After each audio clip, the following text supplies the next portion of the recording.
안녕하세요. 사랑하는 성도 여러분. 한 주간 평안하셨어요? 오늘도 하나님의 말씀 함께 공부하도록 하겠습니다. 이 시간 함께 찬송하고, 그리고 하나님 말씀 함께 보도록 하겠습니다. 287장입니다. 예수 앞에 나오면 우리 함께 287장 함께 찬송드리도록 하겠습니다. 예수 앞에 나오면 죄사함 받으며 주의 품에 안기어 편히 쉬리라.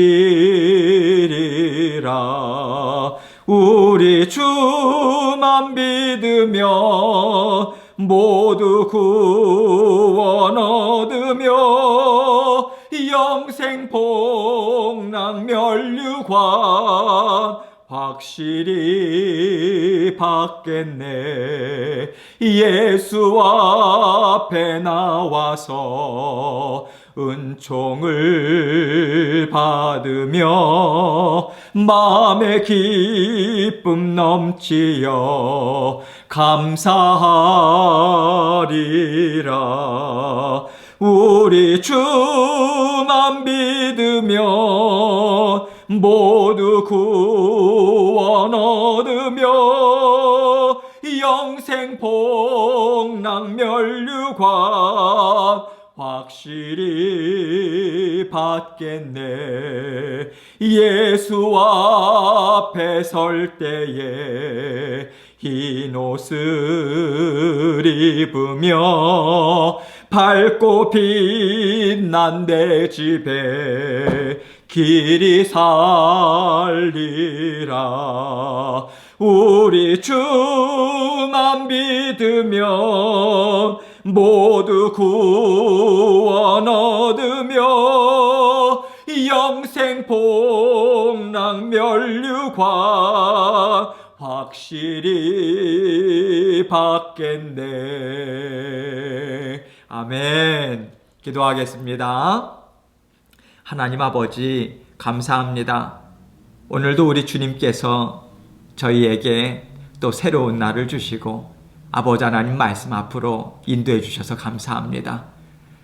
우리가 인생을 살아보니 아버지 하나님 주님의 은혜 아니면 살아갈 수 없고 주님의 변함없는 사랑이 아니라면 우리가 설 수 없음을 주님 앞에 고백합니다. 그래서 감사하고 그래서 더욱더 주님만을 의지합니다. 아버지 하나님께서 우리 모든 삶의 상황들을 잘 알고 계십니다.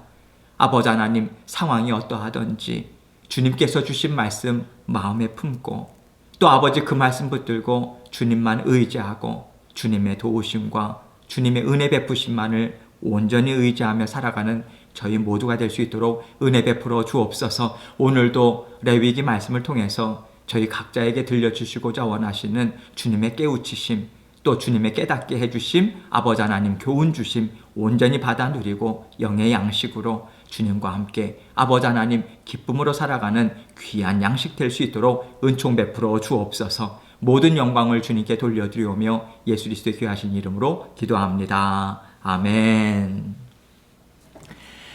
오늘 레위기 이제 11장 들어갑니다. 레위기 11장 말씀.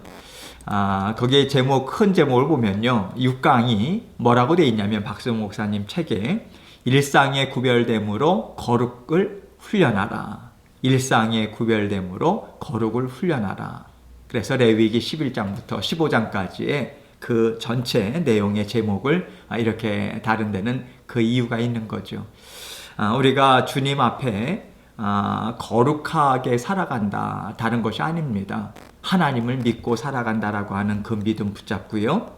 그리고 그 세상 하나님의 말씀을 계속해서 거부하고 대적하고 혼란스럽게 하고 혼동을 주고 있는 세상의 말들을 거절하고 세상의 가치관들을 따라가지 않고 하나님의 말씀만을 의지하고 그렇게 하나님의 말씀으로 세상과 구별된 하나님의 백성들로 살아간다. 그게 거룩 아니겠습니까? 그래서 우리가 주일날만 하나님 앞에 예배드리는 시간, 거룩한 하나님께 거룩한 시간을 주님께 드린다. 그것이 아니라 날마다의 일상적인 우리의 삶이 하나님의 구별된 하나님의 백성들로 이 땅에서 살아가는 거예요.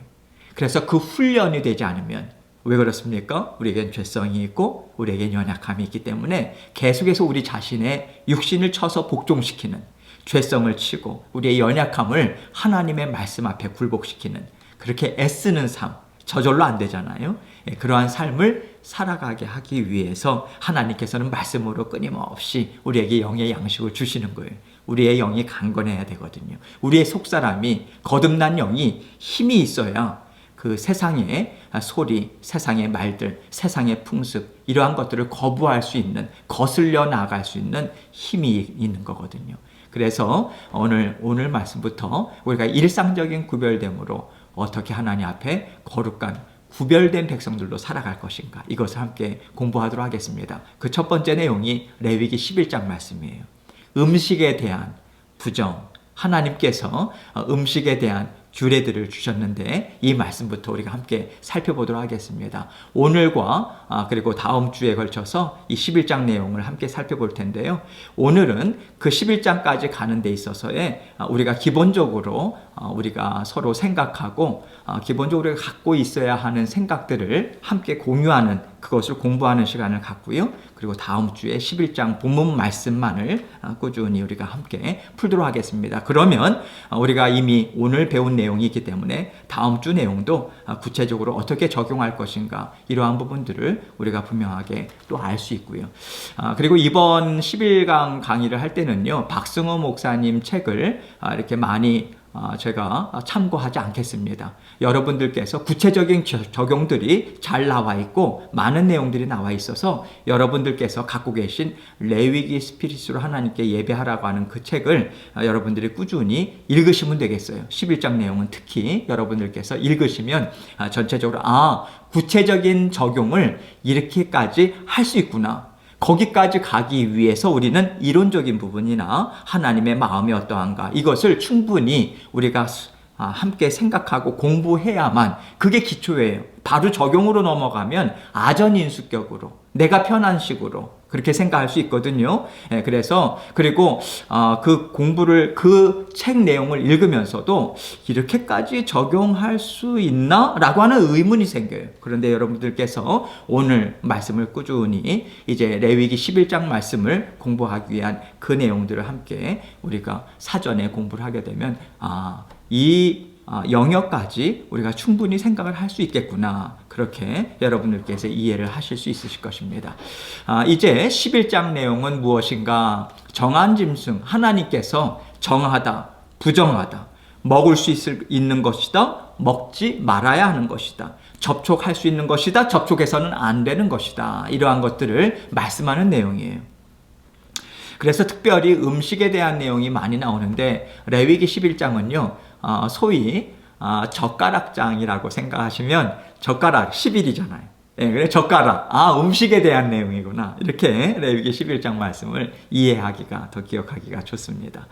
여러분, 이렇게 하나님께서 정한 짐승, 부정한 짐승, 먹을 것, 먹지 말아야 될 것, 이런 것들을 왜 하나님께서 규정하셨을까? 먼저 레위기 11장 45절 말씀을 같이 읽을게요. 시작.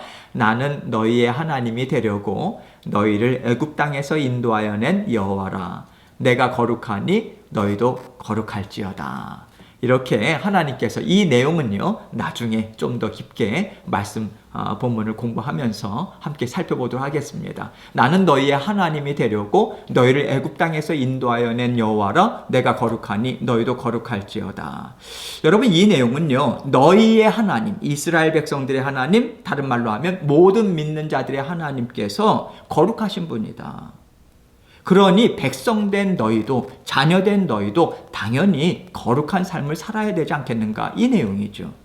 그런데 여러분, 이 지금 11장 내용에 성경은요 말씀을 쭉 기록을 할 때 상당히 그 순서를 상당히 중요하게 생각합니다. 특별히 형제들을 논할 때도, 특별히 누가 장남인지 차남인지 우리가 잘 알지 못할 때도 이름 나오는 순서대로 보게 되면 그게 누가 장남인지 그런 것들을 알 수 있죠. 그런 의미에 있어서 순서를 중요시 여기고요. 또 숫자나 이런 반복되는 숫자들도 영적으로 하나님께서 우리에게 들려주시고자 원하시는 그런 의미들이 있는 거예요. 그래서 계속해서 반복적으로 나오는 그런 숫자들, 그런 날짜들, 이런 것들이 성경에 어떤 문맥에서 그러한 날짜들이나 날수가 나오게 되었는가라고 생각하게 되면 그 문맥을 따라서 우리가 해석할 때 이러한 문맥에서 하나님께서 이러한 교훈을 주셨네. 그렇다면 영적인 부분에 있어서 하나님께서, 성령님께서 또 깨달음을 주시는 거예요. 그래서 지금 이 11장 하나님께서 정한 것, 부정한 것, 또 이러한 것들을 하나님께서 말씀하시는 이 내용이 문맥적으로 보면, 순서적으로 보면 어떤 내용에 뒤이어서 나오고 있습니까? 레위기 10장 말씀에는요, 제사장 나답과 아비후가 분별력을 행사하지 못하잖아요. 하나님께 드리는 불은 반드시 제단에서 취한 불이어야 되잖아요. 그것으로 향을 피워야 되잖아요. 그런데 다른 불을 갖고 왔단 말이죠. 쉽게 얘기하면 분별을 하지 않아요. 왜 그랬습니까? 술에 취한 것이 문제가 됐다라고 하는 것을 굳이 이야기는 하지 않아도 그 이후에 하나님께서 술에 대한 언급을 하는 걸로 봐서는 그들이 분별력을 잃어버린 거죠. 그래서 분별력을 행사하지 못하다가 죽임을 당한 사건에 이어서 이 지금 하나님께서 속한 것, 부정한 것, 또 접촉할 수 있는 것, 접촉해서는 말아야 되는 것, 이러한 내용들에 대해서 말을 하는 거죠. 그래서 이 사건이 일어나자 하나님께서는 분별할 것에 대해서 뭐라고 말씀하시는가? 나답과 아비후가 죽임을 당한, 분별력을 행사하지 못하고 죽임을 당한 그 말씀 이후에, 그 사건 이후에 바로 이 말씀을 주시는 거죠. 레위기 10장 10절로 11절 말씀입니다. 제가 읽을게요. 그리하여야 너희가 거룩하고 속된 것을 분별하며, 자, 밑줄 그세요. 거룩하고 속된 것 분별하고, 자, 분별 동그라미 치시고, 부정하고 정한 것을 분별하고, 분별 동그라미 치시고, 또 나 여호와가 모세를 통하여 모든 규례를 이스라엘 자손에게 가르치리라, 이렇게 이야기하죠. 속된 것이라고 하는 것은요, 히브리어는 이 하나님의 거룩성을 더럽히는 거예요. 하나님의 거룩성을 파괴하는 것입니다. 신적인 권위에 상처를 주는 것, 이것을 속된 것이다. 원어적인 의미가 그래요. 그래서 이것은 하나님의 거룩한 영역에 속하기보다는 하나님께서 보실 때는 하나님의 거룩성에 대적하는 것, 오늘날로 쉽게 얘기하자면 하나님 말씀에 대적하는 것, 다른 말로 하자면 하나님께서 하나님의 자녀들 이 땅 위에서 영생의 삶을 살아가는데 정말 귀하고 복된 삶을 살라고 주신 것과는 반대되는 것. 그렇잖아요. 하나님께서 왜 그러한 것들을 금하셨겠어요? 자녀들에게 좋지 않은 것, 그게 먼저 우선이 되어야 된다는 얘기예요. 그래서 하나님께서는 하나님의 자녀들을 이 땅 위에서 하나님과 온전한 친밀한 교제 가운데 살아가야 잘 사는 자녀들로 성장할 수 있는 거잖아요. 그 성장하는 삶을 꾸준히 살다가 영원한 삶으로 가는 거잖아요.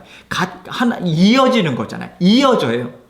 갑자기 이 땅 위에서는 세상적으로 살다가 우리가 주님 앞에 설 때부터 영생의 삶을 산다? 내가 하나님의 자녀이기 때문에 즐기면서 살겠습니까? 이 땅 위에서 하나님과 예수님과 살아가는 것이 그렇게 기쁘지 않았다면 영원한 삶을 우리가 살아가야 되는데, 우리가 영원한 삶을, 우리가 죽음을 맞이함과 동시에 이 땅에서는 하나님과 예수님과 성령님과 동행하는 삶이 지긋지긋했는데, 우리가 숨을 거두고 하나님 앞에 섰을 때 그때는 갑자기 우리가 기뻐지겠습니까? 여러분, 우리가 하나님의 말씀을 생각할 때 이것을 정말 심각하게 생각해야 합니다. 그래서 이 땅 위에서 정말 주님을 보고 싶고, 주님이 날마다 좋고, 우리 성령님과 더불어서 말씀으로 동행하는 삶이 너무 좋아요. 그게 영원한 삶으로 지속된다는 게 더더군다나 좋은 거예요. 그래서 우리는 기쁨으로 임종을 맞이할 수 있고, 기쁨으로 주님 앞에 설 수 있고요. 그 기쁨이 영원까지 계속해서 이어진다라고 하는 거죠. 그래서 우리가 이 땅 위에서 하나님께서 영생을 이 땅에서부터 주셨지 않습니까? 그런 의미에 있어서 이러한 하나님 앞에 하나님께서 왜 속된 것을 분별하라고 말씀을 주셨을까? 하나님 좋으라고. 1차적으로는 하나님의 자녀들인 우리가 연약하고 죄성이 있기 때문에 하나님께서 그것이 우리에게 있어서는 우리가 행복하게 주님 앞에 살아갈 수 없기 때문에, 힘을 내서 살아갈 수 없기 때문에 하나님께서 금하는 거죠. 부모님과 똑같잖아요. 자녀들이 원한다고 해서 다 주는 거 아니거든요. 부모님이 살아온 인생을 봤을 때 그것은 자녀들에게 해가 된다 할 때는 절대로 주지 않으시지요. 자녀가 아무리 원한다 할지라도. 부모님을 위해서겠습니까? 자녀를 위함 아니겠습니까? 이해가 되시죠? 그런 의미에 있어서 속된 것을 분별하며, 부정하고 정한 것을 분별하고, 그래서 속된 것이라고 하는 것은 하나님의 거룩성에 반하는 것.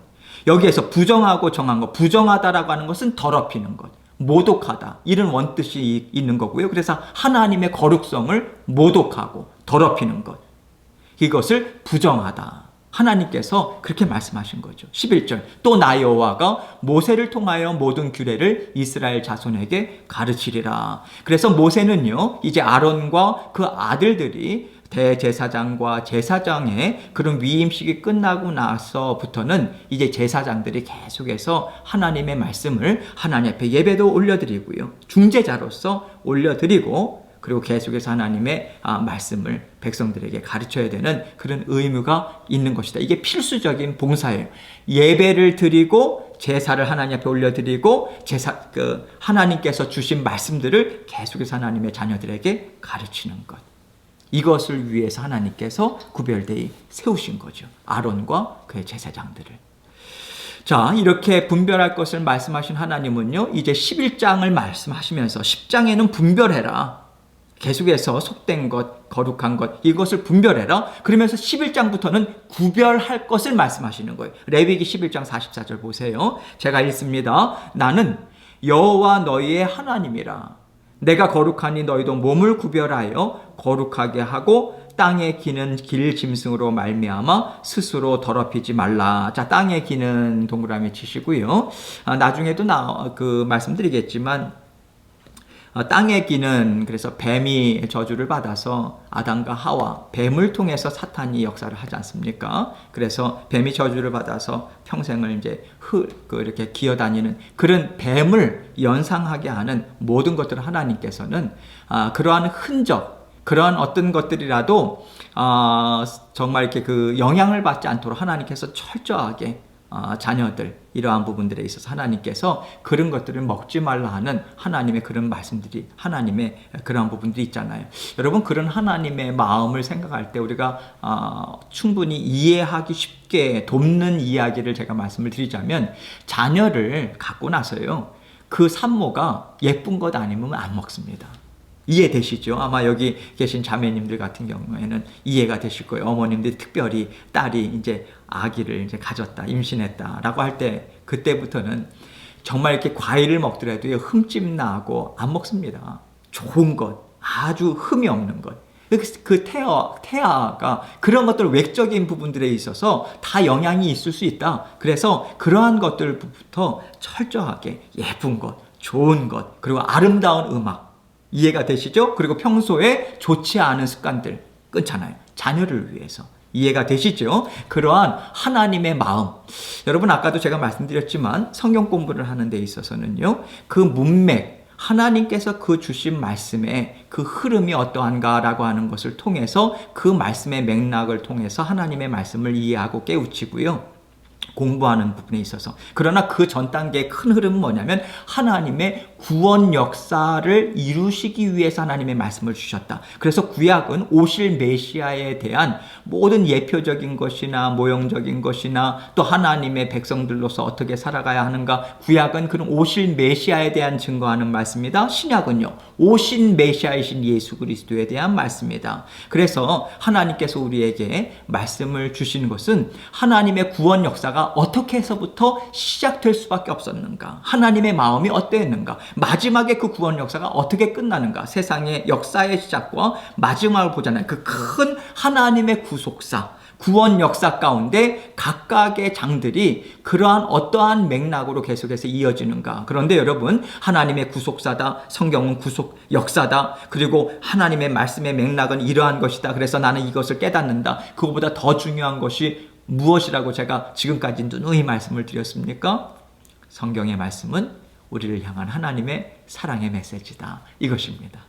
사랑의 마음이 깊이 담겨져 있는, 어떻게 해서든지 우리를 구원하고 어떻게 해서든지 하나님의 자녀로 이 땅에서 잘 살게 하기 위한 하나님의 깊고 깊은 그 사랑의 마음, 우리를 너무도 소중히 여기는, 그래서 아무거나 먹이지 않고 아무거나 입히지 않고 아무렇게나 살게 하지 않고 어떻게 해서든지 하나님의 힘과 능력을 온전히 받아 이 땅에서도 받아 누려서 하나님과 행복하게 살아가고, 그것이 영원으로 이어져서 하나님과 기쁨으로 영생의 삶을 살아가는 그것을 우리는 이 땅에서 일생 한 번밖에 없는, 다시 윤회도 없어요. 다시 기회가 없어요. 이 땅에서 한 번 왔다가 우리가 하나님께로 돌아가는가? 아니, 우리는 지옥불로 가는가? 그래서 일생 곧 인생, 사람의 인생은 일생 한 번밖에 없는 생인 거예요. 다시 반복될 수가 없는 거예요.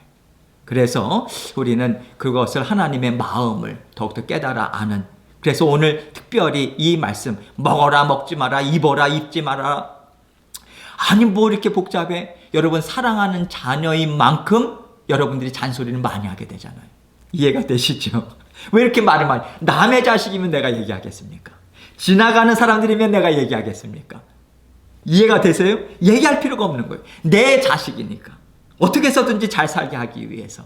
이해가 되시죠? 그 마음이 담겨져 있는 것이다. 그것을 기본으로 깔고 우리가 마음에 딱 담고, 그리고 나서 레위기 11장부터 15장 말씀을 계속해서 하나님의 마음으로 우리는 그 말씀을 받아들여야 되는 거예요. 레위기 11장 44절 지금 말씀드린 대로 나는 여호와 너희의 하나님이라 내가 거룩하니 너희의 몸도 구별하여, 자, 몸 동그라미 주세요. 단순한 우리의 육신을 얘기하는 게 아닙니다. 삶의 모든 행태, 습관, 사고방식, 우리의 그 삶의 방식, 모든 것들을, 습관, 이러한 부분들이 담겨져 있는 거예요. 구별하여 거룩하게 하고 땅에 기는 길짐승으로 말미암아 스스로 더럽히지 말라. 그래서 원래 거룩이라고 하는 단어는요, 분리, 구별. 그래서 하나님은 죄와 분리된 분이에요. 죄가 없으신 분이시죠. 그래서 그런 본질적으로 죄악과 분리된 절대적인 거룩하신 분, 하나님에게만 쓰여졌는데, 그 거룩이라고 하는 단어가 좀 더 확대적으로 하나님께서 말씀을 쭉 주시는 말씀의 맥락을 따라가다 보면 하나님에 속한 모든 물건 또는 하나님께 속한 사람들, 다시 말하면 하나님의 자녀들에게까지 확대 적용을 하고 있어요. 그래서 구약시대에 나와 있는 모든 정결법 있지 않습니까? 이것은 하나님께서 하나님의 자녀 삼아주신 거예요. 이제 하나님의 자녀가 된 거예요. 그렇다면 하나님의 자녀로 거듭나게 하고 나서 너희들이 알아서 이 땅에서 살아라. 아니죠. 그럼 망하는 길로밖에 안 가지 않습니까? 비참하게 살아갈 수밖에 없는, 죄성이 있는데, 죄성이 계속해서 끌어당기고 있는데 우리가 온전하게 살아갈 수 있겠습니까? 못 살아가요.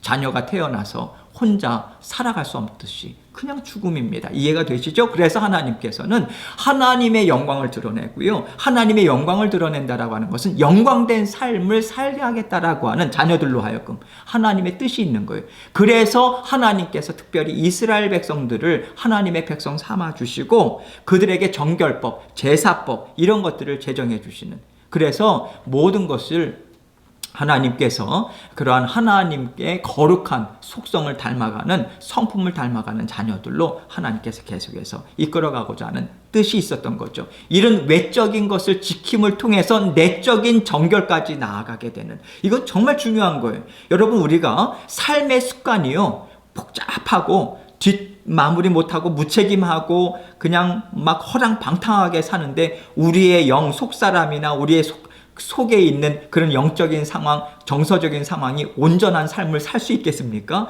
절대로 그렇지 않아요. 우리는 전인격적인 존재이기 때문에 그래요. 그래서 우리가 먼저 하나님과 화목하고 우리가 속사람이 풍성할 때 외적인 부분에 있어서 좋지 않은 습관이나 모든 악한 것들을 우리가 이겨나가고 몸에서 옷을 하나하나 벗듯이 정말 악한 것, 하나님께 속하지 않은 것을 온전하게 계속해서 벗어나갈 수 있는, 썩어져가는 구습을 벗어나갈 수 있는 것은 우리의 속사람이 강건할 때, 그래서 하나님은 나와 화평하자고 말씀을 하시는 거예요.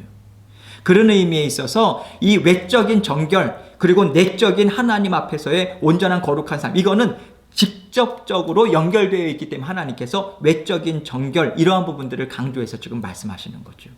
하나님의 거룩한 백성으로 자라나라고. 그러한 맥락에서 11장부터 15장까지의 내용은 하나님의 백성답게 성별된 삶을 살도록 분별력을 행사해라.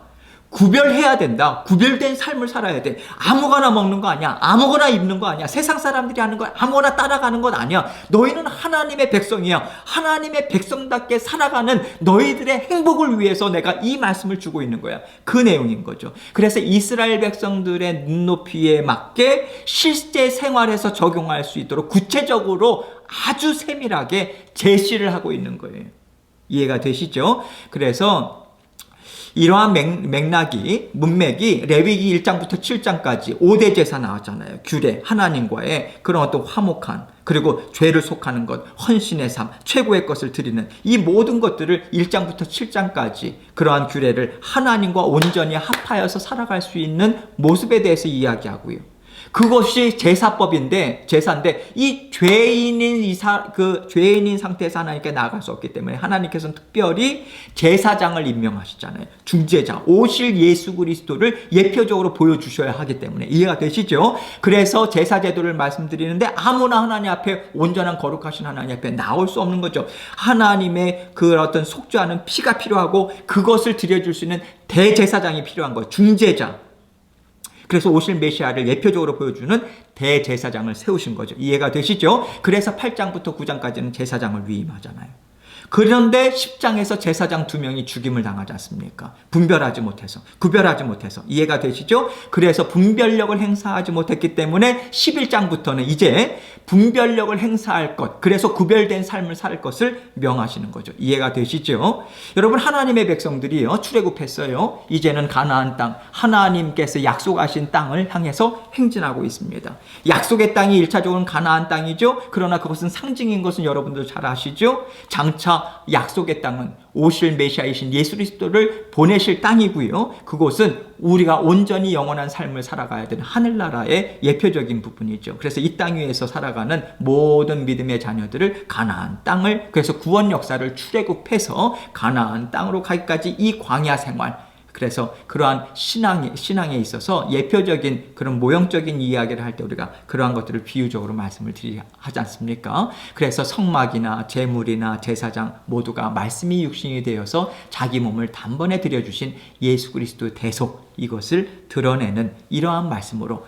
그 대속이라고 하는 분에 있어서는 하나님의 죽기까지 사랑하신 뜨거운 마음이 담겨 있다. 이 부분이죠. 그래서 구약에 있어서는 오실 메시아를 믿는 믿음으로 구원을 받았고, 제사 제도를 하고 또 율법을 지킴을 통해서 그들은 구원을 받은 게 절대로 아니에요. 신약이나 구약에 있어서나 동일한 구원을 얻는 조건은 단 한 가지, 믿음입니다. 그렇다면 구약의 성도들은 오실 메시아이신 예수 그리스도를 대망하고 하나님이 주신 말씀, 언약 말씀을 믿는 믿음으로 구원을 받았고 하나님 앞에 서게 된 것이고, 이미 신약 시대에는 오신 예수 그리스도를 메시아이심을 믿고 다시 오실 예수 그리스도 우리가 기대함으로 이 땅에서 살아가는 거죠. 이해가 되시죠? 그래서 구원을 받는 원리는 단 한 가지다. 믿음이다. 오실 메시아를 믿는 믿음으로 구원을 얻었던 구약 성도들, 이제 오신 메시아이신 예수 그리스도를 믿는 믿음으로 구원을 얻은 모든 신약에 있어서 저와 여러분과 같은 신약의 성도들, 이해가 되시지요? 자, 이런 소망이 있는 자들에게 하나님께서 기대하는 바가 무엇인가? 11장 안에는요, 부정하다라고 하는 단어가 33번이나 기록되어 있습니다. 계속해서 가증하다, 이것도 11번이나 기록되어 있어요. 이런 것들로 자신을 더럽히지 말아라. 부정하고 가증한 것으로 자기 자신을 더럽히지 말라. 이거에 대한 경계의 말씀인 거죠. 그래서 이 점을 요한일서 3장 3절에서 이렇게 기록합니다. 주를 향하여 이 소망을 가진 자마다 그의 깨끗하심과 같이 자기를 깨끗하게 하느니라. 여기서 이 소망 동그라미 치시죠. 지금 문맥적으로 요한일서 3장 3절만 읽었지만 지금 쭉 이어져 오는 사도 요한의 그 이야기하고자 하는 문맥은 뭐냐면, 이 소망이라고 하는 것은 장차 예수 그리스도께서 이 땅에 다시 재림하시는 날, 예수 그리스도 안에서 하나님이 주시는 영생을 우리가 완전하게 얻게 된다. 그거에 대한 기대감, 이거에 대한 소망함, 이 부분입니다. 그 개념이에요. 그래서 그의 깨끗하심과 같이 자기를 깨끗하게 하느니라. 깨끗하다라고 하는 단어 동그라미 치세요. 그의 깨끗하심 동그라미 치시고 의로우심입니다. 죄가 없으심. 그래서 예수 그리스도는 죄가 없으시잖아요. 우리가 이 땅 위에서 죄성이 있어요. 죄를 짓고 삽니다. 그럼에도 불구하고 예수 그리스도의 보혈의 피가 있지 않습니까? 우리로 하여금 예수 그리스도의 성품을 계속해서 닮아가게끔 성장하게 하는 길이 있잖아요. 우리는 단번에 예수 그리스도를 믿었다고 해서 완전한 성화를 이루지 못합니다. 우리가 하나님 앞에 설 때까지 그것은 구원의 여정이에요. 여러분들도 직장 생활을 하시고 또 생업을 하실 때 여러 가지 일들을 하시겠지만 어떠한 일이든지 간에 첫날, 둘째 날, 뭐 2달, 1년 됐다고 해서 금방금방 습득이 되는 게 아니잖아요. 그것이 쌓이고 내 몸에 박혀 이렇게 해서 내가 전문가가 되지 않습니까? 점점 더 생활의 습관도 우리가 하루아침에 바뀌어집니까? 그렇지 않잖아요. 생활의 습관으로 우리가 자리매김되기까지는 성경 공부도 마찬가지고요.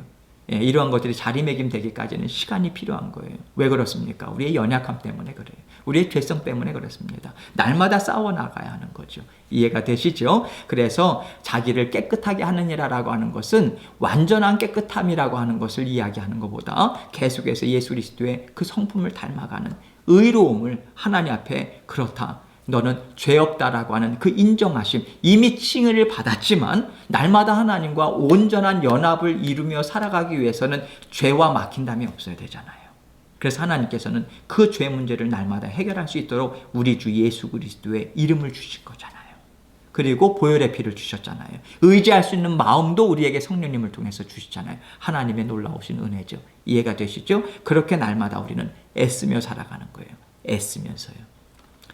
마태복음 5장 48절 봅니다. 그러므로 하늘에 계신 너희 아버지의 온전하신 것 같이 너희도 온전하라. 여기 온전함이라고 하는 것은요, 구약에 있어서의 히브리어로 탐밈이라고 하는 단어예요. 이것은 희생제사를 드릴 때 동물의 흠이 없는 것, 그래서 하나님께 합당한 것을 이야기할 때, 비유적으로 이야기할 때 이 말씀을 씁니다. 온전함. 그래서 하나님께서 온전히 받으시기에 온전한 것 같이 우리에게 온전하라. 아까도 말씀드렸지만 자꾸만 완전함이라고 하는 것은 우리가 하나님 앞에 설 때에 완전한 하나님께서 영화롭게 우리를 변화시켜 줄 수 있는 것이지, 이 땅 위에서의 성화는 계속해서 온전함, 하나님의 뜻에 합당한 것을 따라가는 삶인 거예요. 그렇게 해서 하나님께서는 그것을 너희는 참 온전한 삶을 살고 있다 인정해 주심이 있는 거예요. 우리가 자녀를 보면서도 부모님 마음에 완전하게 흡족하게 어떤 일을 하든지 간에 그렇게 할 수 있습니까? 어린 자녀가 아니거든요. 실수투성이고, 그러나 애가 자꾸만 자녀가 애쓰는 거예요. 부모님이 말씀하신 대로 애를 쓰는 거예요. 얼마나 기특해요. 더 예쁘죠. 이해가 되시죠? 그렇게 해서 그래서 더 보살펴 주려고 하고요. 더 가르쳐 주려고 하고요. 똑같습니다. 하나님의 말, 그래서 하나님께서 하나님의 거룩하심, 그리고 이 땅에서 예수 그리스도의 그 성품을 닮아가기 위해서 이 땅 위에서 어떻게 살아야 되는가, 너희가 구원받은 자로서 어떻게 살아야 되는가라고 하는 부분에 있어서 영의 양식인 하나님의 말씀을 우리에게 주시고, 그것을 우리가 깨닫지 못할까봐 성령님도 우리의 마음 가운데 주셔가지고 깨닫게 해주시고, 놀라운 하나님의 은혜 아니겠습니까? 그래서 계속해서 이렇게 온전함이라고 하는 것은 하나님 앞에 흠이 없음, 다른 말로 하나님 앞에 합당한, 받으시기에 합당한. 그래서 신약적인 의미에 있어서 헬라어는 뭐라고 번역했냐면 이것을 성숙한, 더욱더 성장해 나가는, 이렇게 번역을 했거든요. 그런 의미에 있어서 계속해서 외적인 것으로부터 하나님의 백성들로 거부하고 멀리하는 삶, 외적인 삶을 통해서 내적인 정결함을 계속해서 훈련하고자 하는 하나님의 뜻대로 하나님께서 이렇게 이스라엘 백성들을 훈련시키셨다, 이 내용인 것입니다. 그래서 여러분, 민수기서도 마찬가지고, 민수기서가 뭐 백성의 숫자를 헤아린, 백성 민자, 헤아릴 숫자 해가지고 그러한 것들을 한자어로 생각했나, 맞긴 맞는데요. 여러분, 원래 민수기서의 히브리의 원래 원어적인 의미는 광야에서입니다. 광야에서 하나님께서 시내산에서 하나님의 율법의 말씀을 주시고, 율법이라고 표현하기보다는 하나님의 사랑의 마음이 담긴, 그들을 하나님의 백성답게 빚으시기 위한 하나님의 귀한 말씀을 주시고, 결국은 가나안 땅에 도착할 때까지 광야에서 그것 연습한 거예요. 그거 훈련한 거예요. 날마다 예배드리고 하나님 앞에 거룩한 백성들로 계속해서 속된 것, 부정한 것 구별하면서 하나님의 백성들로 준비시켜 나가는 그 삶인 것입니다. 우리도 마찬가지죠. 이 땅 위에서 계속해서 하나님께서 그렇게 우리를 하나님의 자녀로 빚어나가고 계신 거예요. 베드로전서 1장 14절로 17절입니다. 그래서 베드로도 이렇게 이야기하죠. 너희가 순종하는 자식처럼 전에 알지 못할 때에 따르던 너희 사욕을 본받지 말고 오직 너희를 부르신 거룩한 이처럼 너희도 모든 행실에 거룩한 자가 되라. 기록되었으되 내가 거룩하니 너희도 거룩할지어다 하셨느니라. 외모로 보시지 않고 각 사람의 행위대로 심판하시는 이를 너희가 아버지라 부른즉 너희가 나그네로 있을 때를 두려움으로 지내라. 여기 그 14절에 너희가 순종하는 자식처럼, 자식 동그라미 치세요. 자식. 여긴 두 가지 의미가 있어요. 히브리어에 이 자식이라고 하는 데에는 두 가지 의미가 있는데 첫 번째는 상속자입니다. 상속자. 부모의 재산을 물려받을 권리가 있는 자녀. 이것을 자식이라는 표현을 했고요. 두 번째는 뭐냐면 부모의 인격과 성품을 닮는다. 함께 나눈다. 이 뜻이 담겨져 있어요. 부모의 인격이나 성품을 함께 나눈다. 담는다. 이 뜻이 있습니다. 그래서 지금 베드로가 순종하는 자식처럼 믿음의 자녀들에게 너희는 하나님의 그 기업을 물려받은 자녀들이고 하나님의 성품을 닮아가는 자녀들이다. 이것이 순종하는 자식처럼.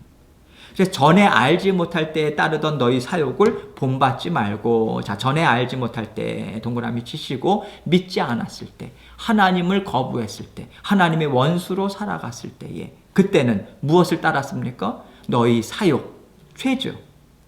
마귀를 쫓은 삶이었죠. 이 땅 위에서 삶은 딱 두 부류밖에 없어요, 여러분. 중간은 없어요.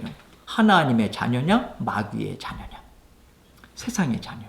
두 가지밖에 없습니다. 우리는 다 세상의 자녀였고 마귀의 자녀였어요. 그러나 하나님의 자녀로 하나님께서 우리를 구원해 내신 것입니다. 이해가 되시죠? 그래서 너희의 사욕을 본받지 말고, 다른 말로 하면 마귀를 쫓아가는 죄성을 따르지 말고, 중요한 것은 뭐냐면 지금 여기에서 알지 못할 때에 따랐던, 그럼 우리가 거듭난 다음에 이것이 없어졌는가? 아니라는 거죠. 죄의 영향력은 꾸준히 이 땅 위에서 있다는 거죠. 왜? 우리는 하나님 앞에 설 때까지는 이 땅 위에서 살아가야 되잖아요. 이 땅은 아직까지 공중권세 잡은 악한 사탄 마귀의 영향력이 있는 곳이잖아요.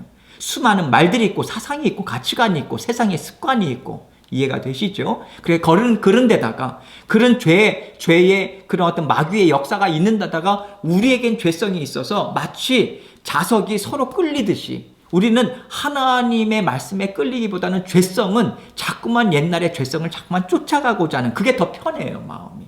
이해가 되세요? 우리가 거듭난다 할지라도 아직까지 우리에게 그 연약함이 있는 거예요. 죄성이 있는 거예요. 자꾸만 죄된 것, 그것을 쫓아가고자 하는, 그래서 본받지 말고 계속해서 거부하라는 거죠. 한두 번이 아니라 지속적으로 이 땅 위에서 본받지 말고, 그 죄를 쫓고자 하는 것은 계속해서 거부하고 내어버리고 그것으로 끝나는가? 아니죠. 그래서 15절, 오직 너희를 부르신 거룩한 이처럼 너희도 모든 행실에 거룩한 자가 되라, 이렇게 이야기한 거죠. 예전에도 이 말씀을 풀이할 때 말씀을 드렸죠. 그렇게 행실로 거룩한 자가 됨을 통해서 하나님의 백성으로 우리가 돼간다, 그게 아니라 하나님의 백성이잖아요. 이미 자녀 삼아주셨잖아요. 이미. 그래서 하나님께서 자녀된, 백성된 자로서 마땅히 살아가야 할 삶이 무엇인가 도와주겠다는 거예요. 그래서 말씀을 주신 거잖아요. 그래서 16절에 기록되었을 때 내가 거룩하니 너희도 거룩할지어다 하셨느니라. 여기에서도 하나님의 뜨거운 그 사랑의 마음이 담겨 있잖아요. 왜? 앞에서도 이야기했죠. 우리는 하나님의 것이었어요. 원래요.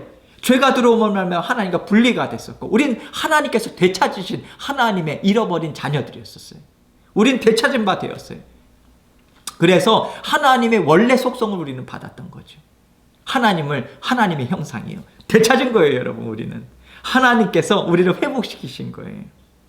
그러나 우리는 하나님의 되찾으심, 형상이 회복되기 전까지는 너무도 세상에서 오랫동안 살아왔잖아요. 다른 말로 하면 썩어져가는 구습이 우리 몸 곳곳에, 우리 생각 곳곳에 깊이 스며들어 있다 이거죠. 그래서 여러분, 우리가 신앙생활을 하면 할수록, 성숙하면 하면 할수록 우리가 깨닫는 것이 무엇입니까? 오라 나는 공고한 자로다. 누가 이 사망의 몸에서 나를 구원해내랴 라고 하는 사도 바울의 그 애타는 그런 호소가 공감이 되지 않습니까? 예, 계속해서 우리에게 그러한 것들이 발견이 되는 거죠. 여러분, 이것은 하나님께서 그것을 왜 드러내 주시겠어요? 왜 알게 해 주시겠어요? 요거를 다른 식으로 제가 설명을 드릴게요. 올림픽 선수, 그 경기에 나가는 선수와 그냥 동네 운동회 하는 선수와 그 출전하는 선수와 훈련의 강도, 또 여러 가지 습관을 고치고자 하는 것, 잘못된 습관 같은 거 있잖아요. 같겠습니까? 아니죠. 누가 더 혹독하고 아주 조그만 실수라도 용납을 안 하는 그러한 시도를 누가 하겠습니까? 올림픽 나가게 하는 선수에게 훈련할 때 그렇게 하지 않습니까? 이해가 되시죠? 그렇다면 하나님께서 우리를 어떻게 생각하신다는 거예요? 하나님의 소중한 존재로 생각하시기 때문에 아주 세밀한 것까지 우리가 신앙의 성숙에 더 나아가면 나갈수록 하나님께서는 성령을 통해서 말씀을 통해서 우리 계속해서 깊이 도사리고 있는 우리가 미처 알지 못했던 인식하지 못했던 또 때로는 우리가 피하고 싶었던 우리의 죄의 더러움을 하나님께서는 하나하나 드러내 주심을 통해서 하나님께서는 예수 그리스도의 보혈의 피로 깨끗이 씻김 받을 수 있는 그 길로 우리를 인도해 주시는 거예요. 다른 말로 하면 하나님께서 우리를 그만큼 소중한 존재로 대하고 계시다라고 하는 것이죠. 그러나 이것은 쉽지 않은 거예요. 우리에게. 때로는 참 어렵습니다. 예, 그럼에도 불구하고 우리는 성장할 수 있는 거예요. 그래서 17절에 보면 외모로 보시지 않고 각 사람의 행위대로 심판하시는 이를 너희가 아버지라 부른즉 우리는 이 땅 위에서 삶을 결산하는 날로 하루하루 다가가고 있어요. 하루하루가 소중한 거예요. 결산의 날이 있어요, 여러분. 그래서 여러분들도 아시다시피 하루하루 정말 소중한 시간이지요. 우리가 오전에 힘있게 살아야 오후에 살아갈 수 있는 힘이 있어요. 오전에 우리가 엉망진창으로 살았잖아요. 그러면 오늘도 하루 다 갔는데 그냥 내일부터 살지. 그게 사탄의 전략이잖아요. 내일부터. 자꾸만 미루는 거죠. 하나님께서 생각을 주셨을 때 하나님의 말씀으로 돌이키고 도와주십시오. 계속해서 하나님과 온전히 하나님과 함께 동행하면서 죄가 있으면 고백하고 자백하고 또 하나님께서 기쁜 일이 있으면 하나님 앞에 감사함으로 나아가는 것. 이것이 다윗이 내 마음에 합한 자라고 불림을 받을 수 있었던, 인정을 받을 수 있었던, 비록 밧세바와 그 남편 우리아를 그런 교사라는 이러한 죄를 지었음에도 불구하고 하나님께서 내 마음에 합한 자라고 하는 그 말씀을 주신 것은 다윗은 하나님 앞에 언제나 정직했어요. 아프면 아픈 대로 나갔어요. 슬프면 슬픈 대로 나갔어요. 연약하면 연약한 대로 주님의 용서하심과 도와주심만을 바라보면서 나갔어요. 하나님의 하나님 되심을 인정했어요. 그것이 하나님의 마음에 합한 삶이에요. 우리도 동일합니다. 그 은혜가 우리에게 흐르고 있는 거예요. 그래서 너희가 나그네로 있을 때를 두려움으로 지내라. 이 땅 위의 것에 묶이지 말라는 거예요. 이 땅의 것을 어떻게 해서든지 부여잡으려고 그렇게 살지 말라는 거예요. 우리는 이 땅을 떠날 것을 준비하고 우리는 그날에 하나님 앞에 이 땅의 모든 삶을 정산할 것을 생각하면서 살아가야 돼요. 그래서 두렵고 떨림으로 구원을 이루어 나가는 거예요. 두려움은 막연한 두려움이 아니에요. 하나님을 경외하는 거예요. 경외라고 하는 단어는요, 사랑하는 거예요. 너무 존경하는 거예요. 너무 좋은 거예요. 그래서 함부로 대하지 못하게 하는 거예요. 함부로 대하지 않는 거예요. 이해가 되시죠? 그래서 그러한 의미에 있어서 출애굽기 20장 2절 말씀도 나는 너를 애굽 땅 종되었던 집에서 종 동그라미 치시죠. 마귀의 종이었지요. 하나님을 알지 못했던 다 세상 자녀들 아니었습니까? 종되었던 집에서 인도하여 낸, 자, 인도 동그라미 치시죠. 구원, 이거죠. 구원하고 구출하고 계속해서 인도하여 내시고 인도해 가시는 나는 내 하나님 여호와니라. 아까도 예전에도 말씀드렸죠. 하나님 여호와 같이 쓸 때는 하나님은 전능하신 하나님의 그 역사하심, 힘과 능력에 초점이 가 있고 여호와는 언제나 친밀한 어머니의 사랑처럼 따뜻하고 친밀한 사랑이 담겨져 있는 그 이름이 여호와라고 하는 이름이죠. 이렇게 말씀하신 다음에 모세에게 계명을 주고 자기 백성들로 하여금 이제 법 없는 자가 아니라 하나님의 거룩한 백성으로 살아갈 수 있는 그 하나님의 말씀, 이것을 주시고 레위기 20장 24절에 내가 전에 너희에게 이르기를 너희가 그들의 땅을 기업으로 받을 것이라. 하나님께서 약속하신 가나안 땅을 기업으로 받을 것이라. 그 내용이죠. 내가 그 땅 곧 젖과 꿀이 흐르는 땅을 너희에게 주어 유업을 삼게 하리라 하였노라. 저 젖과 꿀이 흐르는 땅, 1차적으로는 가나안 땅이잖아요. 그런데 여러분, 가나안 땅, 팔레스타인 땅이 그렇게 젖과 꿀이 흐를 정도로 그런 비옥한 그런 땅이라고 보기는 어려워요. 어떻게 보면 정말 젖과 꿀이 흐르는 땅은 이 미국이 얼마나 풍성합니까? 그런데 지금 여기에서 이야기하고자 하는 것은 무엇이냐면 젖과 꿀이 흐르는 땅이다라고 이야기하고자 하는 건 영적인 의미에 있어서 가나안 땅에 하나님께서 보내신 예수 그리스도가 오실 땅이잖아요. 그리고 하나님께서 장차 성도들에게 기업을 주실 천국을 상징하기 때문에 젖과 꿀이 흐르는 땅이라고 표현한 것이고요. 여러분, 그러나 중요한 것은 이미 구원받은 자녀들은 젖과 꿀이 흐르는 그 구원의 하나님의 은혜를 우리는 다 받은 거예요. 왜냐하면 모든 힘과 능력과 세상에서도 잘 살아갈 수 있는 하나님의 그 하나님과의 통하는 삶, 형통한 삶이라고 하는 그 근원인 하나님을 선물을 성령을 통해서 받았잖아요. 성령이 우리 안에 내주하고 계시잖아요. 그래서 우리는 하나님의 자녀로서 이 땅에서 얼마든지 너끈히 살아갈 수 있는 거예요. 이해가 되시죠? 그러나 저절로 사라지는 삶은 아니다. 애씀이 있고, 왜? 우리에겐 죄성이 있기 때문에 영적인 싸움을 싸워나가야 되는, 그래서 하루하루 순간순간이 무슨 싸움입니까? 우리 안에 있는 죄성과 그리고 바깥에서 유혹하고자 하는 사탄 마귀의 공격과 이런 것들이 하나님의 구원의 투구, 믿음의 방패, 말씀의 성령의 검을 가지고 날마다 하나님과 함께 전진해 나가는 거죠. 이해가 되시죠?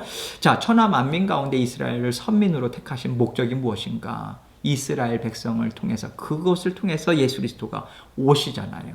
그런 부분에 있어서 부정한 음식을 먹지 말라라고 하는 것도 있고요. 이방인들과 섞이지 말아라, 이 말씀까지 주신 거죠. 신명기 말씀까지만 보고 잠깐 쉴게요. 내 하나님 여호와께서 그들을 내게 넘겨 내게 치게 하시리니. 자, 가나안 땅에 들어갈 때 가나안 7 족속들, 그 죄와 우상 숭배에 찌든 자들을 대할 때 그것을 하나님께서 말씀하시는 거예요. 왜냐하면 신명기는 이제 가나안 땅에 들어가는 그 출애굽 2세대들에게 다시 신명기, 명할 명자, 되풀이할 신자, 그래서 레위기의 말씀을 다시 되풀이해서 신명기는 모세가 이제 가나안 땅에 들어가야 되는 이스라엘 백성들에게 마지막에 준 유언적인 설교잖아요. 유언적인 설교의 내용이 레위기의 말씀을 되풀이해서 설명해 줍니다. 그 땅에 이제는 들어가는 초일기에 들어섰기 때문에 그렇습니다. 그때 너는 그들을 진멸할 것이라. 하나님께서 그들에게 넘겨주셔서 그들에게 양도한 거예요. 너희 땅이다. 들어가서 차지하라. 그런데 그들과 어떤 언약도 하지 말 것이요, 그들을 불쌍히 여기지도 말 것이며, 이렇게 이야기합니다. 그런데 여러분, 중요하게 생각하는 게, 무조건 들어가자마자 다 쳐서 죽이는가? 아니죠. 먼저 화평을 선포하죠. 먼저 화평을 선포하고 너희들이 나와 평화조약을 맺을 경우에는 괜찮지만 그렇지 않을 경우에는 거기서 쳐서 진멸시키잖아요. 남김없이 죽이지 않습니까? 그런데 불쌍히 여기지도 말 것이며 라고 한다면, 그러면 들어가자마자 모든 사람들을 다 그냥 죽여버리라고 하는 잔인한 하나님인가? 아니죠. 그렇다면 라합의 가정을 왜 하나님께서 구원하셨겠어요? 놀라운 거는 라합은요, 이미 40년, 30몇 년 전에 있었던 출애굽에 있었던 그 모든 역사들을 라합은 이미 들었어요. 듣고 하나님의 은혜로 큰 믿음을 갖고 있었어요. 기생 라합이 말입니다. 그래서 정탐꾼들을 알아보고 그러면서 언약을 맺자고 하잖아요. 하나님의 자녀로 그 하나님이라고 하는 믿는 믿음으로 합하여지지 않습니까? 이해가 되시죠? 그래서 그 여호수아서도 마찬가지고 가나안 땅을 정복해 나가는 그런 부분들을 우리가 영적으로 우리가 죄에 있어서의 그 근거, 뿌리를 계속해서 없애 나가야 된다라고 하는 차원에서 우리는 인식을 해야 되는 것이지, 그것을 자꾸만 하나님은 잔인한 하나님이다라고 하는 쪽으로 곡해해서는 안 되는 거예요. 하나님의 마음, 여러분 가만히 생각해 보세요. 자녀에게 있어서도요, 우리가 옛날에 모기가 많았었잖아요. 모기가 이게 독하고 또 위생도 잘 안 되고 그러니까 모기에 물리면 긁다가 보면 위생이 안 된 것으로 손톱 자국도 나고 그러니까 이만큼 해가지고 곰고, 그래서 이명래 고약 생각나십니까? 이명래 고약? 그래가지고 그것을 마지막 고름을 짜고 할 때 마지막 뭐까지 짭니까? 마지막 근이 나올 때까지 짜잖아요. 근. 동그란 거, 이렇게 노란 거 있지 않습니까? 그게 빠져나와야지 더 이상 안 굶거든요. 고통이죠. 자녀는 비명을 질러요. 저도 그것을 우리 어머니가 짜고 그러는데요, 마지막 근이 나올 때까지 짜야 된다, 완전히. 이해가 되시죠? 그리고 나서 그 안에 이명래 고약으로 이렇게 붙이지 않습니까? 그래야 낫잖아요. 이해가 되시죠? 그런 차원에 있어서 죄의 뿌리, 그 근원까지 완전히 끄집어내고자 하는 하나님의 그러한 마음이 담겨져서 이제 가나안 땅 정복 전쟁을 하나님께서는 계속해서 이루어 나가라고 하는 그 말씀이 있는 것이죠. 그래서 3절 말씀 보면 또 그들과 혼인하지도 말지니 내 딸을 그들의 아들에게 주지 말 것이며 그들의 딸도 내 며느리로 삼지 말 것은.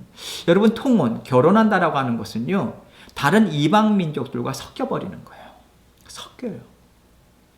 그래서 우상 숭배나 이런 것들이 이제 좀 이따가도 말씀을 드릴게요. 솔로몬에 대한 예를 들면서 말씀을 드리겠습니다. 그래서 가나안 민족이 원래 섬기고 있던 수많은 우상들, 그러한 부분들로 함께 섞일 위험이 많이 있는 거죠. 그래서 처음부터 하나님께서는 이것을 철저하게, 우상 숭배만큼은 하나님께서 철저하게, 그거에 있어서 하나님께서 철저한 말씀을 주시고 이것을 이루어 가십니다. 그래서 4절에 보면 그가 내 아들을 유혹하여 그가 여호와를 떠나고 다른 신들을 섬기게 하므로 여호와께서 너희에게 진노하사 갑자기 너희를 멸하실 것임이라, 이렇게까지 이야기하시죠. 무서운 얘기죠. 왜 무서운 얘기를 하겠어요? 그러면 다른 말로 질문을 드릴게요. 왜 자녀들을 키우면서 일어나지도 않을 수 있는 일들에 대한 가능성들도 다 얘기를 하겠어요. 우리가 자녀를 이야기할 때 그 자녀들이 우리한테 막 반발하면서 얘기하는 게, 일어나지도 않은 일을 왜 마치 일어날 것처럼 그렇게 얘기하시냐고 그러잖아요. 막 따지지 않습니까? 그런 경험들이 많기 때문에 자녀를 사랑하니까 그런 일도 있더라, 그런 일에 빠질까 봐 그래, 그런 일들이 있으면 너가 이렇게 분별해야 돼. 이해가 되시죠? 하나님께서 너 그런 결혼, 가나안 땅 족속과 결혼할 경우에 이런 일들이 있을까봐 하나님께서 말씀하신 건데요.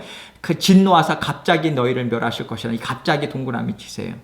이 갑자기라고 하는 것은요, 예기치 못한 일이 갑작스럽게 생겼다, 이 뜻이 아닙니다. 원어적인 의미는 무엇이냐면 이미 말씀하신 일이 생각보다도 빨리 이루어졌을 때, 이때 갑자기라고 하는 용어, 요 용어를 써요. 이해가 되시죠? 하나님은 말씀을 주세요. 말씀을 주시고 말씀대로 이루어 주십니다. 그래서 언약의 하나님이에요. 하나님께서 징계하시고 진노하시고 그 하나님의 백성들을 온전하게 하나님의 능력의 손길로 완전하게 마치 징계하신 것은 하나님께서 하시지 않은 말씀, 그것이 아닙니다. 이미 하신 말씀대로 이루시는 거예요.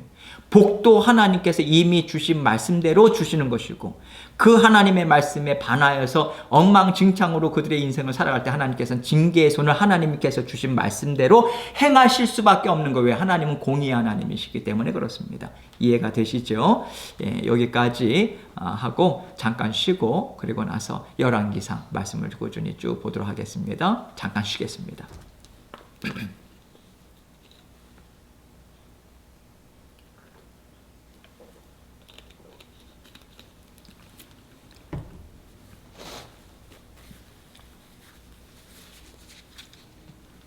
계속해서 보도록 하겠습니다.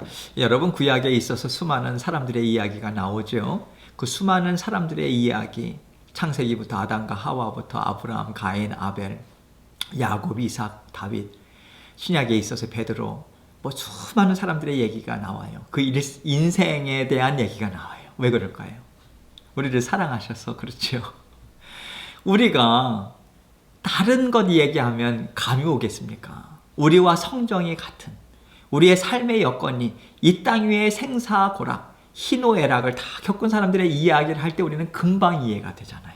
그래서 하나님께서는 그렇게 하나님의 자녀들을 선택하시고 어떠한 인생길로 인도하셨는가, 그 얘기를 왜 하시겠어요?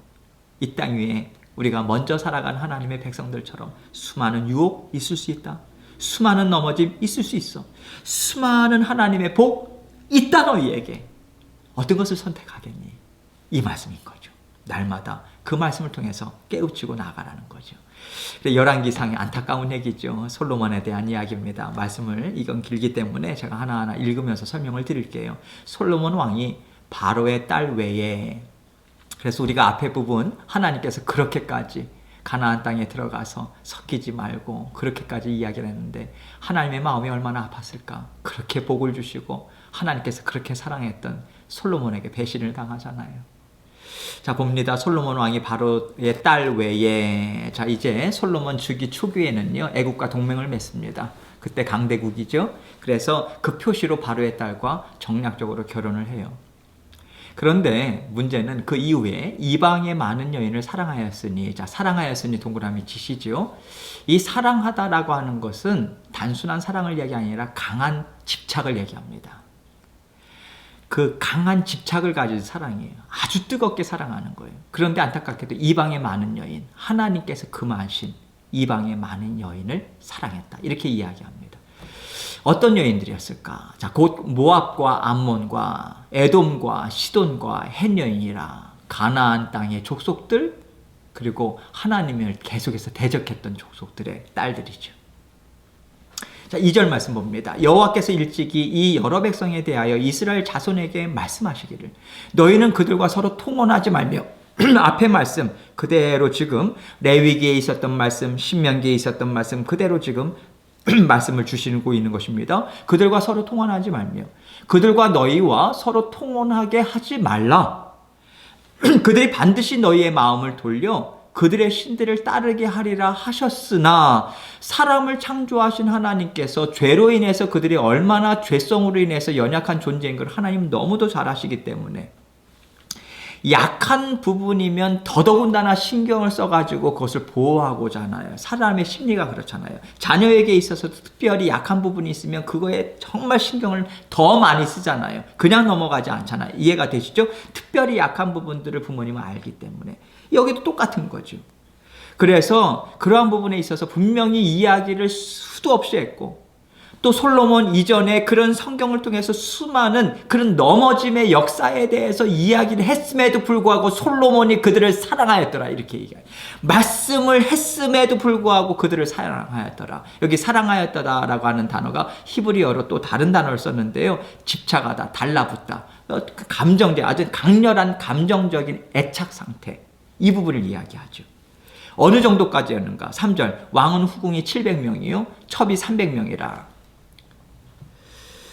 여러분 생각해 보세요. 그 가정이 온전하겠습니까?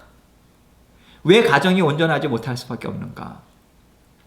후궁이 700명이고 첩이 300명이면 자녀들은 몇 명이겠습니까? 그러면요 여러분 아무리 뛰어난 머리를 가진 솔로몬이 할지라도 자녀 이름이 기억이 나겠습니까? 자녀 이름이요? 그러면 생각해 보세요 여러분. 여러분이 자녀인데 아빠 엄마가 여러분의 이름을 기억하지 못한다. 그것만큼 큰 상처가 없잖아요. 이름은 그 존재 자체예요. 이름을 불러준다라고 하는 것은 하나님 앞에 얼마나 존귀한 존재인가. 그래서 우리의 이름을 부르잖아요. 저와 여러분의 이름을 부르시잖아요. 아마 여러분들이 깊은 기도 가운데 있을 때 여러분의 이름을 부르는 하나님의 음성을 들으시는 분들도 계실 거예요. 마음속으로부터. 태균아 만나자. 들으시는 분들이 계실 거예요. 무슨 얘기하는지 아실 거예요. 이름이라고 하는 것은 그 존재 자체, 소중한 존재라는 거예요. 이름을 어려서부터 몰라요. 수천 명이나 되는데 알겠습니까? 이해가 됐어요? 가정이 온전할 수가 없는 거죠. 아내들 이름은, 첩들의 이름은 기억을 했을까요? 그게 온전한 사랑이겠습니까? 이름을 기억 못하는데 이해가 되시죠? 그런데 문제는 뭐냐면 고대 왕들에게 있어서 처와 첩들의 숫자는요 그 왕권, 부와 권세의 상징이에요. 그러면 지금 솔로몬은 무엇을 따라간 거예요? 세상을 따라간 거죠. 이해가 되시죠? 하나님께서는 분명하게 이것을 금하셨거든요. 좀 이따 말씀드릴게요. 그래서 첩이 300명이라 그의 여인들이 왕의 마음을 돌아서게 하였더라. 돌아서게 동그라미. 어디로부터 돌아선 거예요? 하나님을 향한 마음으로부터 돌아선 거죠. 이해가 되시죠? 돌아서게 하였다. 여러분, 이 열왕기상 10장에서는요. 10장 말씀을 보면요. 솔로몬이 말들을 많이 줬어요. 말. 그래서 그 말을 그 고대 사회에 있어서의 전쟁에 있어서 그러한 어떤 전쟁에 있어서의 승패가 말들로 그래서 전차 부대라든지 뭐 이러한 부분들 있잖아요. 기병. 말을 많이 둔 사실을 10장 26절에서 이야기했어요. 또 은금 보화를 많이 쌓았어요. 10장 16절로 17절에 그 내용을 보면요. 또 여기에 본절에서 11장에서는요. 처첩을 많이 두었어요. 그런데 여러분 하나님께서요. 이스라엘 백성들 이스라엘 왕에게 왕이 될 자를 경고할 때 하나님께서 분명히 말씀 주셨어요. 왕이 될 자는 무엇을 이야기하는가? 아내를 많이 두어서 그 마음이 미혹되게 하지 말아라. 은금을 자기를 위해서 쌓게 하지 말아라. 분명히 하나님께서 말을 많이 두지 말아라. 신명기 17장 16절 17절에 이 말씀을 주셨습니다. 분명하게 주셨어요. 솔로몬은 알고 있었어요. 그래서 더 궁정인 거예요. 알면서도 거부한 거죠. 대적한 거죠. 4절 말씀 봅니다. 솔로몬의 나이가 많을 때에, 여러분 이스라엘에 있어서는, 유대인들에게, 이스라엘 민족에게 있어서는요, 장년 노년의 구분이 60세입니다. 60세. 고대 사회에서. 그래서 이때 여기에서 나이가 많을 때라고 하는 것을 표현한 것을 봐서는 60세가 넘은 시점에 이때를 이야기한 것 같아요. 그의 여인들이 그의 마음을 돌려, 솔로몬의 마음을 돌립니다. 말씀하신 그대로 되는 거예요. 다른 신들을 따르게 하였으므로 왕의 마음이 그의 아버지 다윗의 마음과 같지 아니하여, 자 동그라미 치세요. 좀 이따 설명드릴게요. 다윗의 마음과 같지 아니하여, 중요한 표현입니다. 그의 하나님 여호와 앞에 온전하지 못하였으니, 자 온전하지 동그라미 치시죠. 여러분 여기에서 솔로몬의 타락을 이야기할 때 이방 여인들을 많이 두었다, 이것 자체를만을 그 문제 삼는 건 아닙니다. 왜냐하면 다윗만 해도 왕비가 7명이었고요. 첩이 최소한 10명이 넘었거든요. 그래서 지금 어떤 첩들이 많다, 또 왕비들이 많다, 이것을 이야기하는 것이 아니라, 거기에 그것도 이제 문제겠지만 더 중요한 것은 무엇이냐면, 솔로몬이 그러한 그 하나님께서 말씀하신 대로 그 이방 여인들이 사랑했고, 말씀하신 대로 우상 숭배로 빠질 수 있는 그 함정 구실을 누가 만들어냈는가? 솔로몬 스스로 그 길을 찾아갔다 이거예요. 하나님께서 말씀해 주셨음에도 불구하고. 이해가 되시죠? 5절 말씀 봅니다. 이는 시돈 사람의 여신 아스다롯을 따르고, 자 아스다롯 동그라미 치시죠? 가나안인들이 섬기던 풍요의 여신이에요. 풍요의 여신. 그래서 여러분 이 아스다롯을 섬길 때는 바알과 아스다롯은 한 쌍이라고 보시면 됩니다. 그래서 바알은 하늘의 신이에요. 비를 내려주고, 그리고 아스타롯은 땅의 신입니다. 여신입니다. 그래서 풍요의 여신, 풍요롭게 하는 것은 무조건 따르겠다, 이것 아니겠습니까? 오늘날도 마찬가지죠. 예, 불을 주는 존재만 있다면 그게 어떤 우상이든지 따라가겠다, 그거 아니겠습니까? 그런 의미에 있어서 아스타롯을 예배하고 제사하고 하는 데 있어서는요, 반드시 그러한 그 음란한 행위가 의식의 순서에 따라갔어요.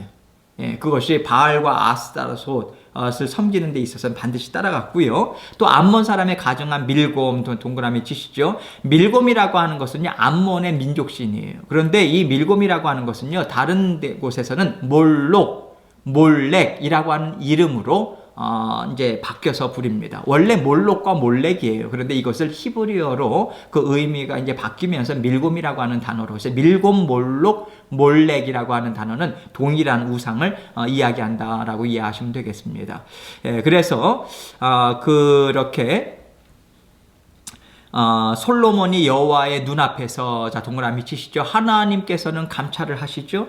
누구나 다 하나님의 그런 어떤 그 존전 앞에서 예외인 자들은 없죠. 그 눈앞에서 악을 행하여 그의 아버지 다윗이 여호와를 온전히 따름과 같이 따르지 아니하고, 자 온전히 따름과 같이 아까도 설명한 거 말씀드렸죠. 완전하게 살아서가 아니라 하나님 앞에 죄가 있으면 고백하고, 하나님 앞에 죄송한 거 있으면 회개하고, 그리고 하나님 앞에 기쁨이 있으면 기쁜 마음으로 하나님께 감사하고, 정말 정직한 심령으로 주님께 계속해서 의지하는 마음으로 나갔다는 것을 온전히 따른다라고 하는 것으로 이해를 하셔야 된다. 아까 말씀드렸죠? 그 맥락에 있어서 다윗의 마음이라고 하는 것도 그 마음인 거예요. 하나님 그 마음을 참 기뻐하시는 거예요. 이 땅에서 우리가 어떻게 완전하게 살아갈 수 있겠어요? 그럼에도 불구하고 그러한 삶을 살고자 애쓰는 마음이 있는가? 하나님은 온전한 마음이다, 다윗과 같은 마음이다, 이렇게 봐주신다는 거예요. 이해가 되시죠? 그래서 온전히 따르지 아니하고 7절, 모압에 가증한 그모스를 위하여, 자 그모스 동그라미 치시고, 모압의 민족신이죠. 예루살렘 앞 산에 산당을 지었고, 예루살렘에 성전이 있는 거기 앞에 산당을 짓습니다. 산꼭대기. 그래서 여기 그모스라고 하는 그 신은요, 태양의 신, 전쟁의 신이에요. 그래서 이 그모스를 섬기는 제사의식은 정말 잔인했다고 합니다. 그리고 음란했다고 합니다. 그래서 여러분 그 우상 숭배에 있어서는요, 잔인성, 음란성 다 포함이 됩니다. 예. 그런 부분에 있어서 특별히 몰록, 몰렉이죠. 밀곰. 제사의식에는 인신제물이 바쳐졌어요. 사람 제물이 바쳐졌습니다. 그래서 또 암몬 자손, 여기 나오죠. 암몬 자손의 가증한 몰록을 위하여, 앞에 부분에 밀곰이라고 한 표현이 나와 있어요. 또 몰렉, 똑같은 단어입니다. 그와 같이 하여, 그가 또 이방에 그의 이방 여인들을 위하여 다 그와 같이 한지라. 자, 왕비들이 원하는 우상을 섬기는데 산당만 지어주면, 그러면 그 첩들은 가만히 있겠습니까? 그래서 다 들어주는 거예요. 여러분, 만신전이 돼버리고 말아요. 예루살렘이 곳곳에 얼마나 그 우상 덩어리들로 그냥 곳곳이 충만한지. 여러분, 여기에서 보면 우리가 미국에서 사니까 그런 것들 잘 못 느끼실지 모르겠지만, 여러분, 우리가 힌두권이라든지 이슬람권이라든지 불교권을 가게 되면 가는 곳곳마다 불교 사원이고요, 가는 곳곳마다 힌두 사원이고요, 가는 곳곳마다 제단이고요. 뭐 멀리 볼 것도 없죠. 한국을 가게 되면 옛날에 우리가 어렸을 때도 보면 그런 어떤 그런 것들이 많이 있었잖아요. 좀 특이한 나무가 있다, 바위가 있다면 무조건 제단이 쌓여져 있지 않습니까? 거기서 무당들이 와가지고 신받아가고 말입니다. 이해가 되시죠?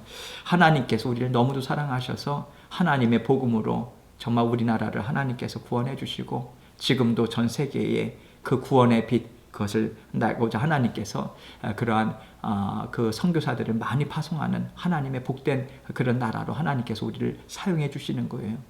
그런 의미에 있어서 선교자적인 삶을 우리가 이 땅 위에서 살아가는 것입니다. 그렇게 우리 정체성을 우리는 생각해야 되는 거예요. 그래서 여기 보면요, 그들이 자기의 신들에게 분향하며 제사하였더라. 자, 밑줄 그세요. 그들이 자기의 신들에게 분향하며 제사하였더라. 단순한 이 얘기가 아니에요. 왜냐하면 첩들이고 또 아내들이었잖아요. 솔로몬은요, 왕이에요. 자, 그렇다면 계속해서 그가 체험한 하나님을, 여호와 하나님을 전도했어야죠. 그런데 이들은 자기 신들에게 분향하면서 열심을 다해요. 그런데 그것을 막지 않고 오히려 세워줘요. 얼마나 영적으로 타락해 갑니까? 솔로몬이. 그래서 9절에 보면 솔로몬이 마음을 돌려 이스라엘의 하나님 여호와를 떠남으로 여호와께서 그에게 진노하시니라. 자, 진노는요, 하나님의 분노를 지칭할 때 사용하죠. 그런데 문제는 뭐냐면 정말 얼마나 하나님의 마음이 답답하시고 아프셨을까. 왜? 뒤에 보세요. 여호와께서 일찍이 2번이나 그에게 나타나시고. 자, 밑줄 그시죠. 하나님은요, 우리를 내버려 두지 않으세요. 우리가 잘못된 길로 가면 참고 인내함으로 우리에게 계속해서 말씀을 주십니다. 그래서 우리가 생활할 때도 하나님의 말씀을 들을 때 뜨끔뜨끔할 때 있죠. 여러분, 우리가 하나님의 음성을 우리가 귀로 들려야만 하나님의 음성이다, 그런 거 아니지 않은 거 여러분 잘 아시죠? 우리 마음 가운데 울리는 울림이 있어요. 성령님이 알려주시는 거예요. 돌이키라는 거예요. 왜 갑작스럽게 우리의 마음이 그렇게 두렵기도 하고 걱정스럽기도 하고 왜 이렇게 마음이 울릴까? 하나님께서 우리에게 확성기와 같이 말씀해 주시는 거예요. 돌이키라고. 어떠한 여경인지는 우리 자신이 압니다. 우리 자신은 잘 알아요. 그렇게 하나님은 말씀으로 계속해서 성령을 통해서 우리에게 역사해 주십니다. 하나님께서 뭐 잘못했다고 해서 특달같이 경찰관처럼 예의주시하면서 하여튼 뭐 실수만 해봐, 그런 하나님 아니에요. 그래서 2번이나 그에게 나타나시고 이 일에 대하여 명령하사 다른 신을 따르지 말라 하였으나 그가 여호와의 명령을 지키지 않으므로, 이렇게 돼 있죠. 그래서 하나님 앞에 배신을 당하고, 그러나 하나님께서는 정말 죽기까지 사랑하신 하나님의 사랑 아닙니까? 그래서 끝끝내 솔로몬을 다시 사용하세요. 회복시키신 다음에. 전도서가 솔로몬이 마지막으로 쓴, 노년에 쓴 기록 아닙니까?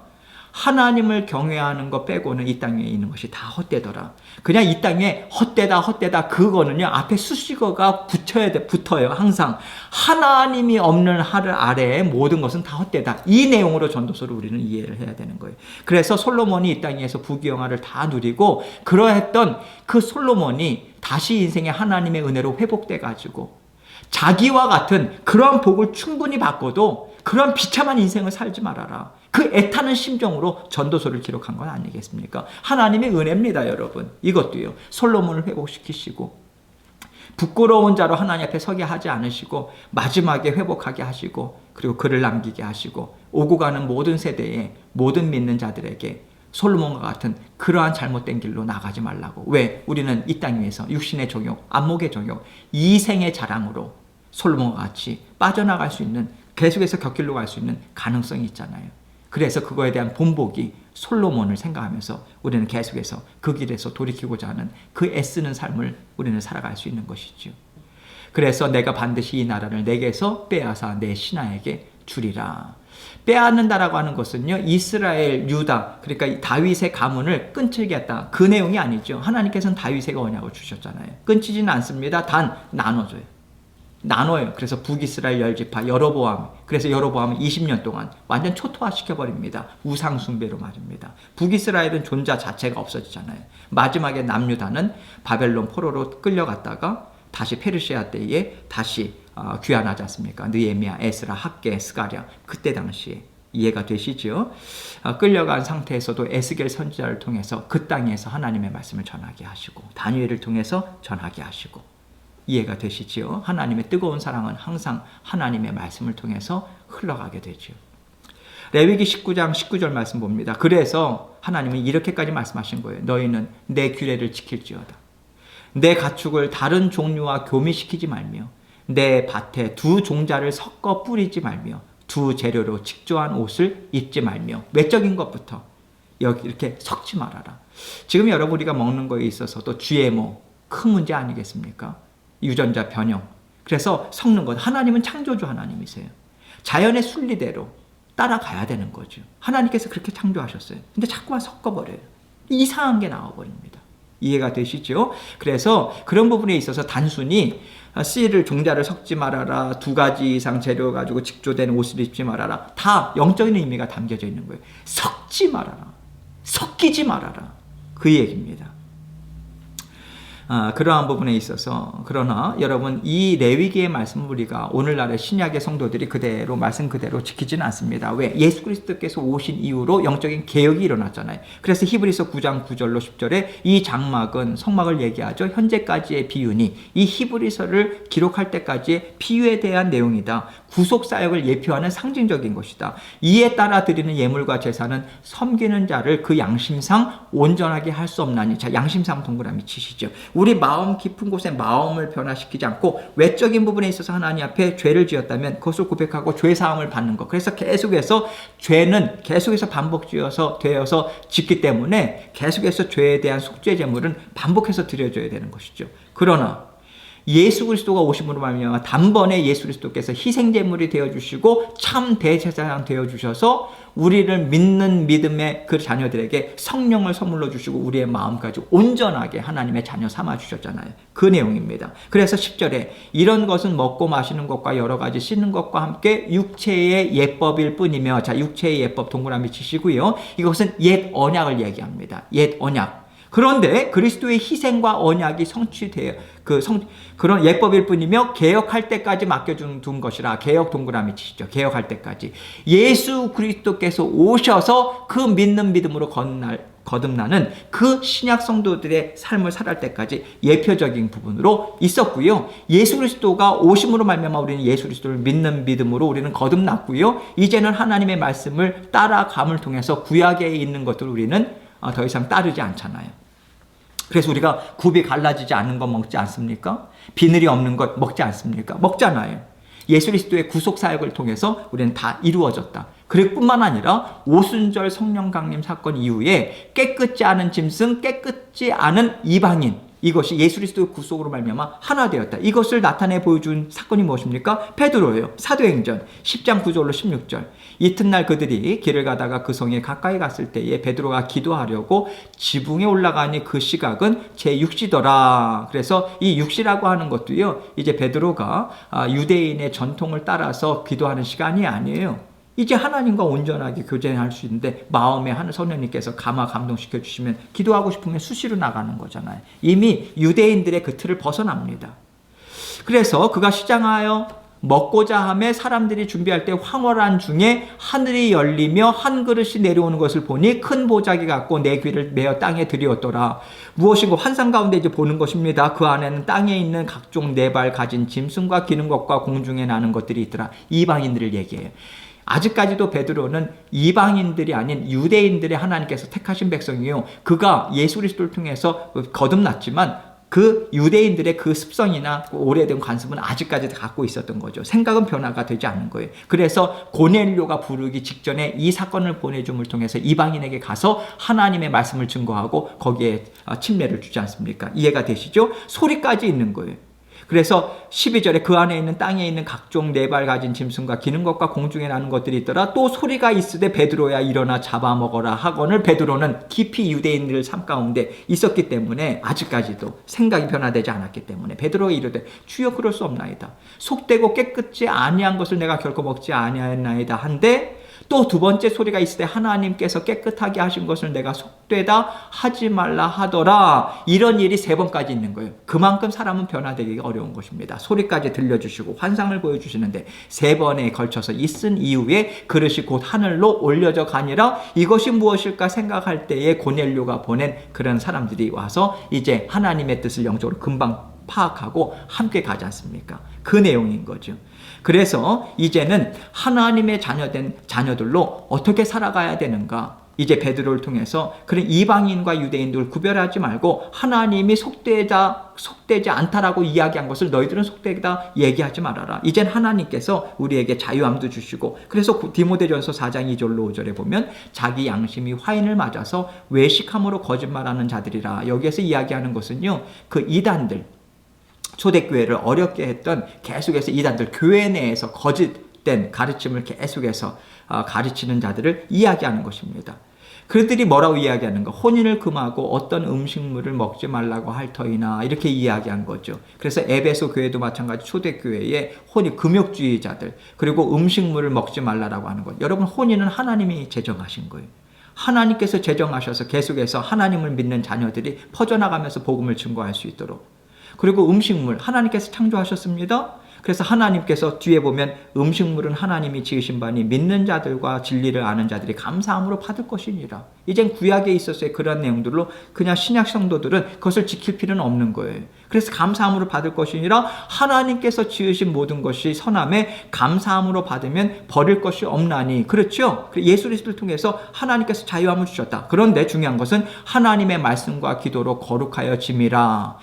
그런 하나님의 말씀으로 그러한 것들이 예수 그리스도께서 오심을 통해서 그러한 영적인 의미가 우리에게 분명히 전달됐고요. 또 기도를 통해서 하나님과의 온전한 교제를 통해서 아무거나 먹으라는 거 아니죠. 아까도 말씀드렸죠. 세상에 우리가 이 땅에 살면서도 우리가 술 취하지 말라 이런 방탕한 것이 술이나 세상에 취하는 것, 그리고 우리가 믿는 자로서 너무 끔찍한 것, 이런 것들은 아니죠, 여러분.